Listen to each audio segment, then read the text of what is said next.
Hello అండి, ఈరోజు పొనుగంటి కూర ఎలా చేయాలో చూద్దాము. ఒక గిన్నెలో కొద్దిగా వేడి నీళ్ళు తీసుకొని దానిలో ఆకుకూరనేసి కొద్దిసేపు మరిగించాలి. తర్వాత పక్కకు పెట్టేసుకొని మరియు వెల్లుల్లి సన్నగా తరుక్కొని పక్కన పెట్టేసుకొని అండి తీసుకొని దానిలో కొద్దిగా నూనె పోసుకొని కొద్దిగా జీలకర్ర, ఆవాలు మరియు కరివేపాకు మరియు ఉల్లిగడ్డ వేసి కొద్దిగా డ్రై రోస్ట్ వచ్చేసరికి వేయించుకోవాలి. బ్రౌనిష్ కలర్ వచ్చే వరకు వేయించుకోవాలి. సహజంగా అయితే ఈ పొనిగంటి కూర అనేది ఎవరికీ తెలియకపోవచ్చు, కాకపోతే ఒక్కసారి ట్రై చేసి చూడండి. హెల్త్కి చాలా చాలా మంచిది మరియు చేసుకోవడం చాలా త్వరగా అయిపోతుంది.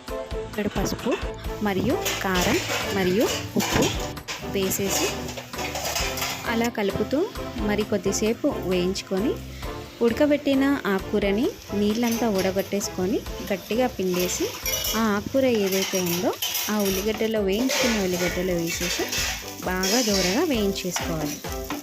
బండి మీద మూత పెట్టేసుకొని ఒక 5 నిమిషాలు ఉడకబెట్టేసి దించేసి సర్వ్ చేసేసుకోండి. వేడివేడిగా రెడీ.